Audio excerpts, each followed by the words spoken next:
রাজনীতিতে ছাত্র অবস্থায় এসেছিলাম, রাজনীতি মানে জনসেবা। কিন্তু এখন এই রাজ্যে রাজনীতি মানে ব্যবসা, এবং সেই ব্যবসা প্রতিষ্ঠা করেছে শাসক তৃণমূল কংগ্রেস। ওনাদের মুখ্যমন্ত্রী বা আরেকজন আছেন পার্ট টাইমার রাজনীতিবিদ, ফুল টাইমার তোলাবাজ। তাদের কল্যাণে পশ্চিমবঙ্গের রাজনীতি ব্যবসায় পরিণত হয়েছে।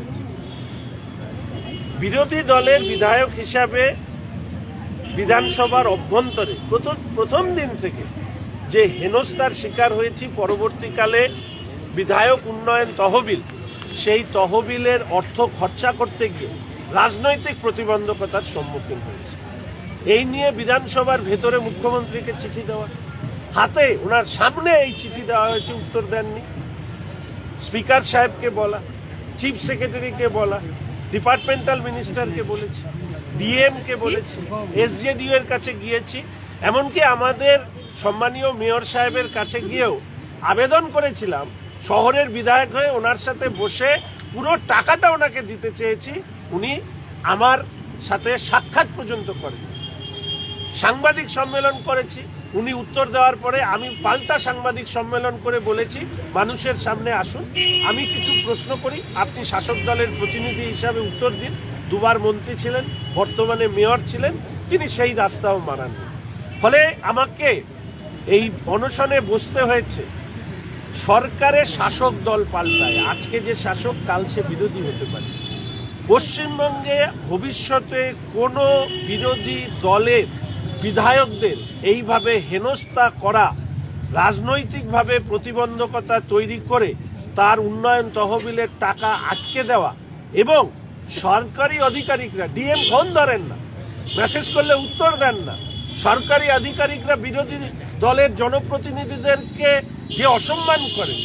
আমাদের যে হ্যান্ডবুক রয়েছে সেখানে পরিষ্কারভাবে বলা আছে আইএস আইপিএস অফিসার্স থেকে শুরু করে সরকারি আমলাদের বিরোধী দলে বিধায়কদেরকে কিভাবে সম্মান দেওয়া হচ্ছে তার ধারে পাশে যান না। ফলে এই চাটুকার আইএস আইপিএস অফিসার্সদেরকেও এক্সপোজ করাটা দরকার। এই যে বিষয়, এই বিষয়কে সামনে রেখে আমি আপনাদেরকে বলবো, আমাদেরকে যে টাকা দেওয়া হয় তা দিয়ে এক গ্লাস জলও গরম করা যায় না, তাহলে আটকানো কেন হয়? আটকানো হয়, আমি শিলিগুড়িতে আপনাদের অভিজ্ঞতা আছে, যেখানেই আমি কাজ করতে গিয়েছি সেখানেই কর্পোরেশন, এনবিডিডি, এসজেডিএ, রাজ্যের সরকারের প্রকল্প বলে আমি যদি 5 লাখ টাকার কাজ দিই, ওখানে 30 লাখ টাকার কাজ নিয়ে আসি। আচ্ছা, 5 লাখ টাকার কাজ 30 লাখ টাকা কি করে হয়ে যায়? এই যে শাসক দলের নেতা মন্ত্রীদের এই যে রকেটের গতিতে সম্পত্তি বেড়েছে, তার কারণ এই কাজ থেকে ওরা টাকা খায়। আর কারণ আমরা ব্যর্থ, ওরা কাজ করছে, এইটা দেখানোর জন্য এবং টাকা খাওয়ার জন্য এই ধরনের পলিটিক্যাল অবস্ট্রাকশন। সাথে শুধু এইটুকু বলবো, এই যে আমাদের 47টি ওয়ার্ড বা আমার বিধানসভার 33টি ওয়ার্ড পরিষেবা দিতে ব্যর্থ হয়েছে, কাজ হচ্ছে না, কলোনির অবস্থা খুবই খারাপ, পানীয় জলের অবস্থা শোচনীয়, ড্রেন পরিষ্কার হয় না।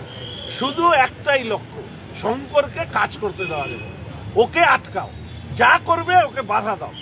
এই যে মানসিকতা, এই সংকীর্ণ মানসিকতা যাতে ভবিষ্যতে কোনো শাসক দল, সে যে দলেরই হোক না কেন, তার যাতে না থাকে, তা সুনিশ্চিত করার লক্ষ্যে আজকে এই অনশন কর্মসূচি। স্বাভাবিক